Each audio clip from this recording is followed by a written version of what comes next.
Welcome to the channel. My name is Jacob, and this is my 2023 Ducati Streetfighter V2 that I just hit 2,000 miles on. In today's video, I want to help you guys determine if the Streetfighter V2 is the right bike from you now that I have put 2,000 miles in the saddle in just over 2 months. For those unfamiliar with the Ducati lineup of motorcycles, this is the Streetfighter. It is the Panigale's little brother oriented for the street. Ducati changed a few key aspects on this machine to make it very comfortable to ride on the street and still be a weapon on the racetrack.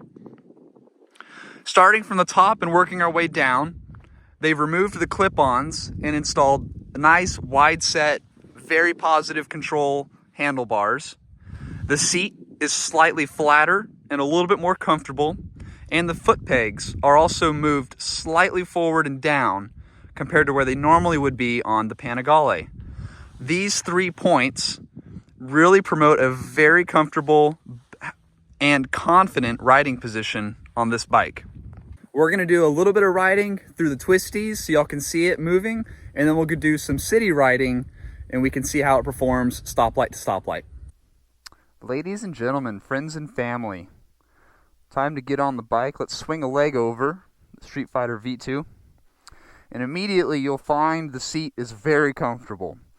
However, it still has that sportiness and that DNA coming up through the bike that really gives you a lot of confidence.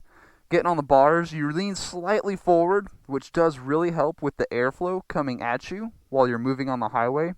I find that even at speed, I don't feel like I'm getting ripped off the bike just because it kind of forces you to lean over a little bit. And at speed, it becomes a very neutral position. You don't feel like you have to hold yourself up or hold yourself on. So, and the foot pegs are honestly perfect. I'm 6'2", and I can flat foot this bike no problem. And then whenever I get up on the pegs, on the balls of my feet, my knees come up right into the pocket. It has this beautiful pocket cut into the fuel tank that really gives your knees a solid foundation and a good home to ride in whenever you're leaning and shifting your weight on the machine. The foot position is comfortable, but still sporty, I guess is what I'm getting at. If it was any higher, like it is on the Panigale, a little higher and a little farther back, then we're getting more into race bike territory, and it wouldn't be something as comfortable on the street for long periods of time. I have 1,995 miles on this bike, so we'll hit 2,000 in just a second. Go ahead and click her up into neutral and get it started. This is Ducati's V2 955 engine. So it's a 955cc motor, 90 degree, 2-cylinder that makes 153 horsepower and I believe 70 foot-pounds of torque. Don't quote me on that one, but it's a couple horsepower down on the Panigale, but who's going to argue over 2 horsepower? Motor has an 11,000 RPM red line, but I think it actually fuel cuts a little bit above that. Well, let's go ahead and get rolling here.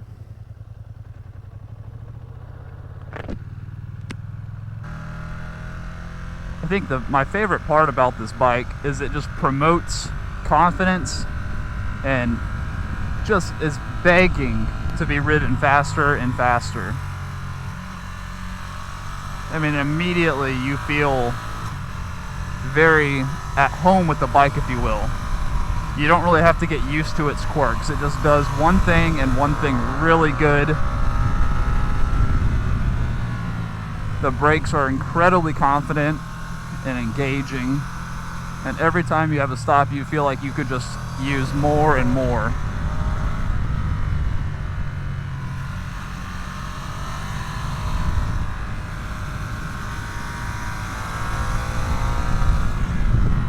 I really like this engine too. It has an amazing drive out of corners.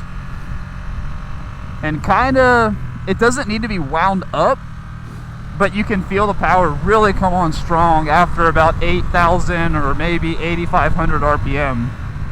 So even though it makes 155 horsepower, it's a very controllable horsepower because it doesn't just slam it all in at once. It very linearly and progressively engages and applies that power. And since it's a modern bike, it has all of the rider aids and, you know, engine modes, braking modes, wheelie modes. So for, you know, a new rider, or if you're just getting on it, you can turn all of those very far down, tame the mic a lot, and then slowly start to turn them back up once you get comfortable. But honestly, it's so just naturally feeling right off the bat. And it still makes 155 horsepower, so it's very, very quick on the street. It's kind of that Goldilocks zone where anything more, you know, like these 200 horsepower bikes, you wouldn't be able to utilize all of that power through the twisties and the curves and the turns on the street unless you're on a racetrack. I mean, maybe you could do it on the street, but you'd be breaking every law on the road to date. And this 155 horsepower is kind of sweet. A little bit more than your standard 600, but not nearly as scary as a full-blown V4 or R1 or something with a ton of power. I also really like the adjustable suspension. On the street right now, I have it set in its standard settings from Ducati, and it's very compliant over these hilly, little bumpy roads. I don't feel jolts going through my body at all.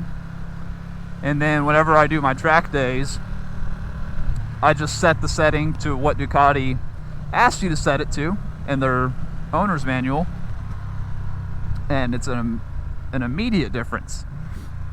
It's shocking how much a couple turns on these little screws can really do, and stiffening up and changing how the suspension responds and reacts. I did just add a adjustable Öhlins steering damper though, because originally the bike comes with some pretty heavy bar end weights on each side, and those alone will kind of dampen the steering and give it a little bit more almost inertia maybe. So I took those off though because I wanted to add the drop down bar end mirrors, and that made the steering very light. So then I added the V4 wing set, one because they look freaking awesome, and two, to gain a little bit more of that front end confidence and stability going over some of these little bumps. And it does make a difference, I can tell you it does. Ducati claims it adds, I think, 60 pounds at 170 or 160 miles per hour. But even on these roads, wherever there's a couple little bumps or hills in the road, and I know that if I go over that bump full throttle, it's going to carry the wheel off the hill just a little bit. And with no changes to the settings of the bike, I put the wings on, rode the same route that I've kind of memorized, and the front end was just glued to the road. It immediately went over the hill straight down, and I was immediately convinced that they're doing some work.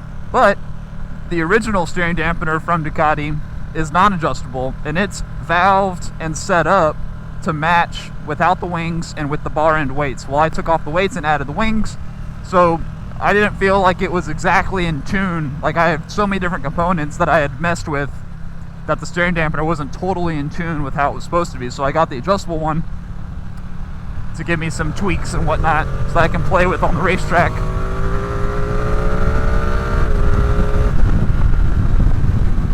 I love this little engine. It has so much attitude and character.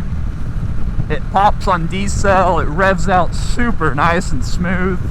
It's one of those motors that is smoothest when it's at higher RPM and when you're really riding it.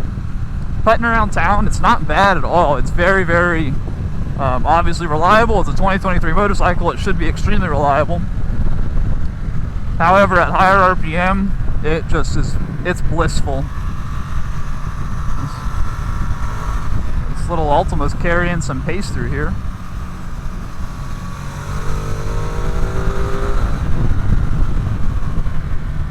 So I have done 7 hours in the seat of this bike doing the Twisted Sister route, which is a very popular set of roads in the hill country in central west-ish Texas. So not 7 hours just cruising on the highway, but 7 hours riding through the hill country and kind of pushing myself a little bit. And at the end of it, obviously you're tired, right? But you're not uncomfortable. And the seat, I think, is a big part in that, as well as the handlebars. And I mean, it's the whole system, right? You can't really single out one thing. But that same ride, that 7-hour ride, I used to have an XSR 900. And that bike, after the end of the ride, your butt was sore. Very painful. It was not feeling the greatest.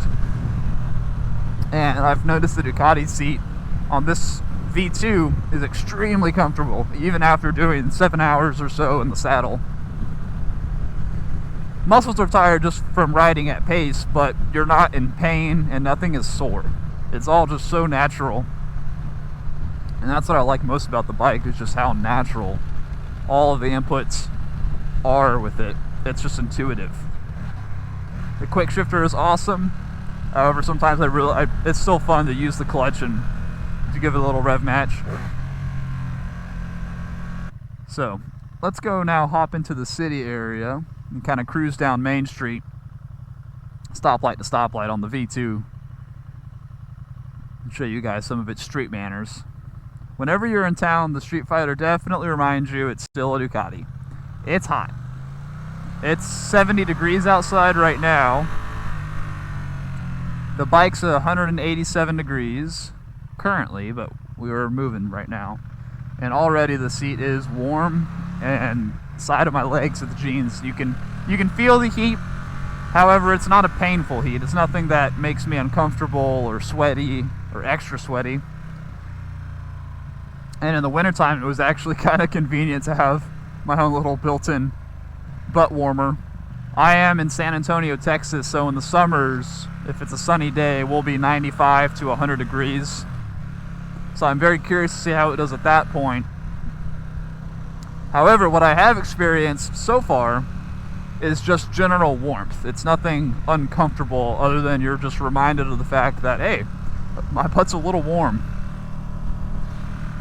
I've got one cylinder pointed almost directly to my belt, and that cylinder's exhaust pipe kind of sweeps up and around the back of the seat underneath me. And that pipe has its own little heat shield, and I've seen some guys on the Facebook groups adding some of that heat reflective tape to the shields, and they claim it did help a little bit. So maybe if you're very uncomfortable with it, you can do a little DIY fix and add a little more reflective insulation. But since this engine turns 11,000 RPM, the camshaft, I would imagine, is pretty healthily sized, so you'll find that remote coming off a stoplight. You have to give it a little bit more gas as you let the clutch out than you would on a similar, almost 1,000cc engine.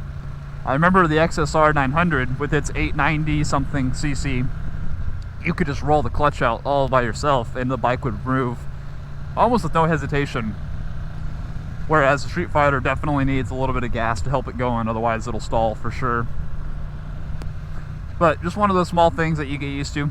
Very, very nitpicky of me. I really have no complaints about the motorcycle.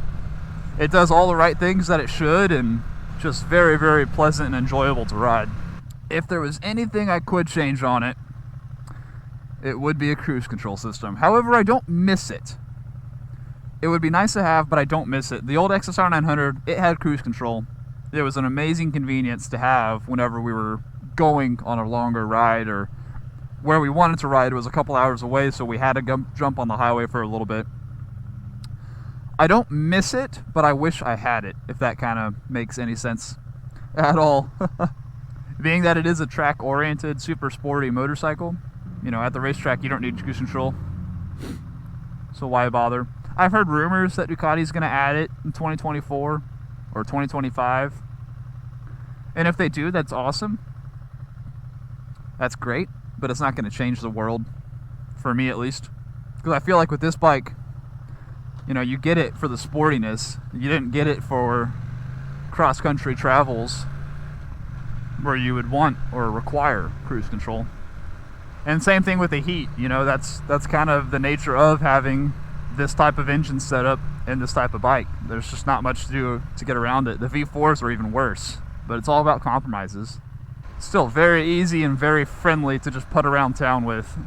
Doesn't stutter, has just no issues. I would highly recommend the Streetfighter V2 if you're somebody who wants a very sporty, track-oriented motorcycle. However, someone who's consciously aware that they're going to spend 90% of the bike's miles on the road and only go track days maybe a couple times throughout the year. I'd say if you were doing track days every month or doing extreme sport riding on the street, maybe go ahead and get the Panigale. But if you're somebody like me who just wants a nice comfortable ride that can still be an ultimate track weapon, it's perfect. And the price point too is pretty hard to beat for how much machine you're getting. Final conclusions with the V2. If you're in the market for this bike, do it. You're not going to be disappointed with it. It's going to meet every expectation you have and just totally be one of the most rewarding experiences that you can partake on. Thank you guys so much for watching this ride review of my 2,000 mile Streetfighter V2. Leave a comment below if there's anything you'd like to see about it in the future, and I'll see y'all next time.